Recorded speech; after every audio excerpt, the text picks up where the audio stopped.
The Kenya Coordinating Mechanism, bringing together the government and non-governmental organizations, and which is responsible for nominating a principal recipient for Global Fund grant for HIV, tuberculosis and malaria for the 2020 to 2022 period, will hold a crisis meeting tomorrow to review and respond to Global Fund's concerns after it rejected Kenya's application for a 45 billion shillings grant. Well, Kenya was instructed to place a fresh bid after the Kenya Red Cross Society protested the outcome of the procurement selection that placed AMREF as the country's principal recipient.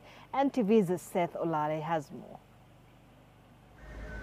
As the 23-member Kenya Coordinating Mechanism, led by Ministry of Health Principal Secretary, holds a virtual emergency meeting over the Global Fund beta prescription, Health Cabinet Secretary says the national government will hold a compromised position where both AMREF and Kenya Red Cross Society will benefit from the 45 billion shillings grant for HIV, tuberculosis and malaria.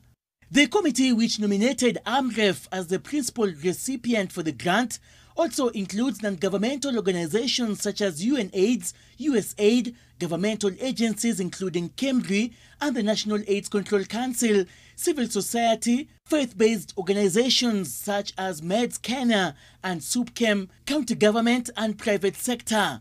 During the voting, 17 entities supported AMREF's bid with 5 dissenting, meaning that AMREF, which has previously secured the 8 billion shillings tuberculosis and malaria grant, won the HIV bid for the first time.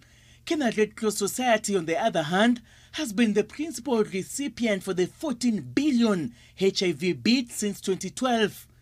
According to Global Fund's technical and financial review aggregate scores for HIV, Kenya Red Cross Society secured a total of 130 points compared to AMREF's 143.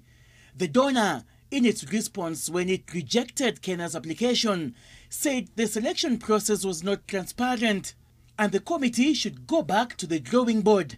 On the other hand, we also really request for fairness in all the decisions that are made, recognizing that this is a public procurement process undertaken by an independent review panel, and all the decisions that KCM arrived at through consensus or voting. And once the decision is made through the laid down protocols of the KCM, then that is a binding decision to the members of KCM. And there will be dissenting voices. The question is, will dissenting voices lead to a threat to the mandate and the independence of the KCM?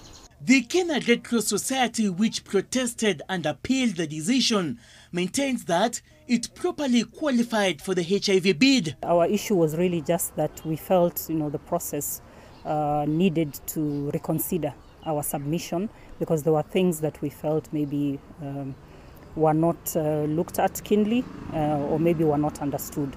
So that was really just the genesis from our point. Health Cabinet Secretary Mutahi Kagwe now says the donor rejected Kenya's bid based on just a few dissenting voices. In fact, apart from Kenya, he says neighboring Uganda, Nigeria and Lesotho were also at crossroads with the Global Fund over their selection process. Nigeria, for instance, presented an organization called Family Health as the winner from the review process. But Global Fund instead installed FHI 360 as its principal recipient. The fate of millions of malaria, tuberculosis, HIV and AIDS dependents on Global Fund lies on tomorrow's important Kenya Coordinating Mechanism meeting that will address issues regarding the nomination of the principal recipient. Seth Olale, NTV, Kibra, Nairobi County.